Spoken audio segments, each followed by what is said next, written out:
everyone, Thordan Smash here, and we're out paddleboarding in Colorado Springs, but today we are going to be talking about battle passes, most specifically what you can be looking forward to in Split 2, but what it also means for the future of them. We're going to go over all of that. We're also going to go ahead and give out a Watson Prestige skin. All you got to do is like, comment, subscribe. You guys know the drill. Without further ado, let's jump into today's topic. Today we're going to be diving into Season 25, Split 2 of Apex Legends, which is just right around the corner, and it's a split that's got some leaks, some new skins, corporate apologies, and a battle pass system that once made EA look at itself in the mirror and say, maybe we are the bad guys. But let's be real, after that whole, pride and a sense of accomplishment with Battlefront 2, I don't think they'll ever acknowledge that they were the bad guys.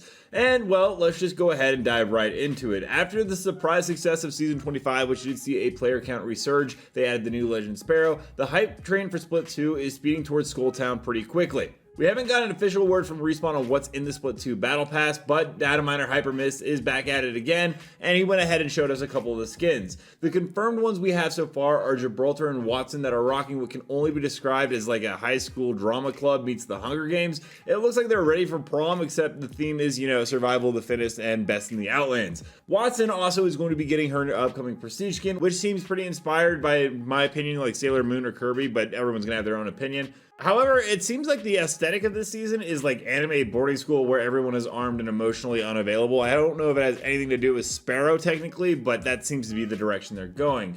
Now, the split should actually be coming in about 2 or 3 weeks. They typically follow a calendar that goes along with that line of thinking, but let's go ahead and actually talk about the battle passes since we do have a split one coming up that we just talked about, and it involves a little bit of traveling back in time to the month of July 2024. You just finished Season 21's Battle Pass, you're sitting on a comfy pile of 950 Apex coins, and then bam, Respawn announced the new split-style Battle Passes for Season 22, and everyone was kind of taken aback by this because we all wanted Battle Pass changes, just not in this way.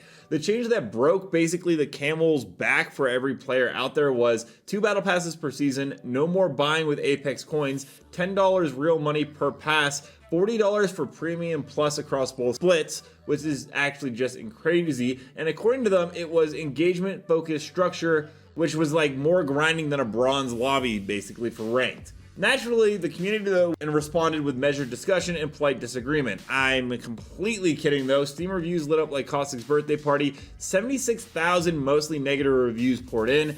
That is an insane amount, and it really shows that the community had reached its tipping point. And then, on July 24th, about 3 weeks after, Respawn pulled a PR maneuver smoother than Mirage's decoy, and went ahead and said, Battle Pass can once again be bought with Apex coins, introduced Ultimate and Ultimate Plus tiers, where Ultimate costs $10 real money only and gives extra packs and crafting mats, and Ultimate Plus costs $20 and gives you enough loot. The patch attempted to strike a balance, still pushing monetization, but throwing enough shiny things at us to distract the fire beneath the curtain. It was basically kind of their way of saying, we know we messed up, but we're going to go ahead and revert it to this, but it's not actually going to fix any of the main issues you had with the Battle Pass to begin. So let's go ahead and zoom out and get analytical for a moment, because it's not just about cosmetics as much as, it is a free-to-play game, and that's basically what everyone's going to be thinking about.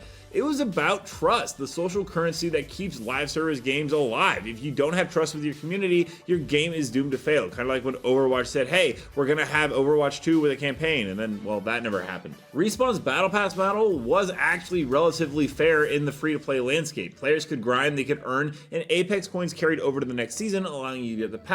That loop is actually what kept people engaged season to season. You paid once and you played forever, provided, you didn't touch grass, but most people could, level out the Battle Pass. It wasn't even that difficult. When that loop was broken, though, players just didn't get mad, they felt betrayed. The key problems was the split system. On paper, it's actually not awful. Faster progression in 45 days makes sense for casuals. In execution, though, it didn't work. It doubled the mental load and introduced artificial fear of missing out because now you had less time and had to be on the game more often.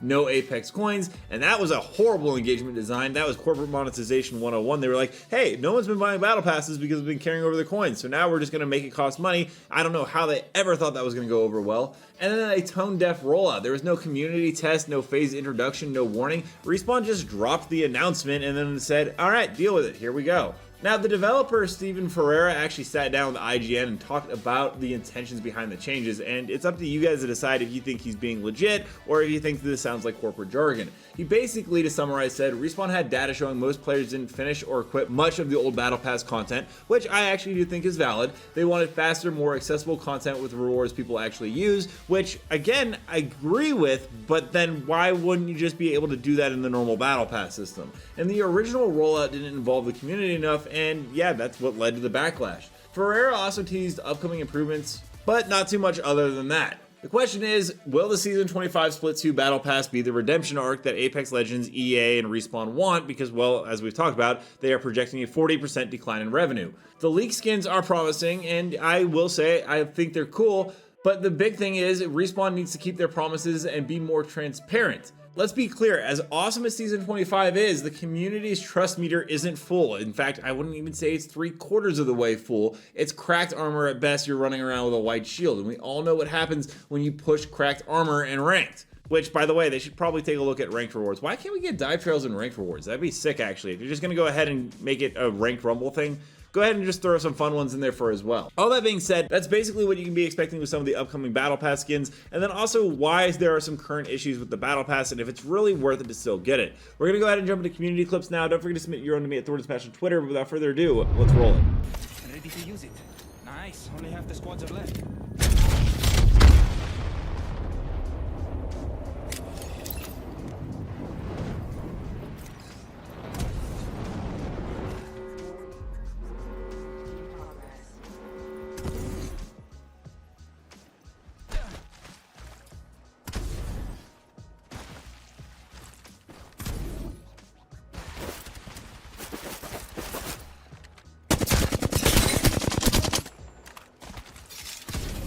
Out.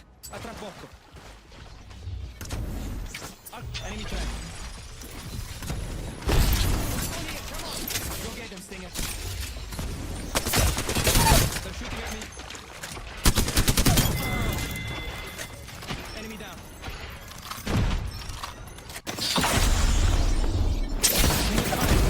Ready to ruin someone's day.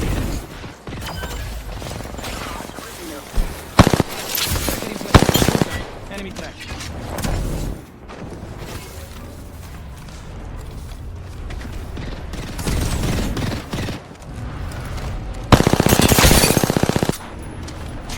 Tracking an enemy.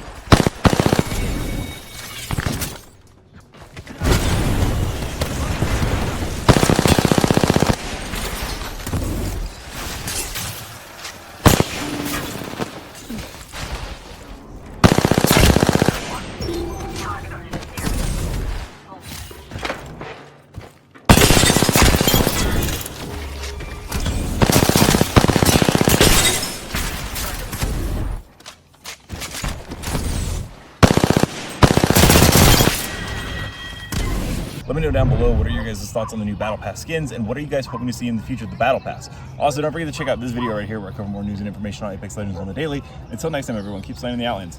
I'll see you out there.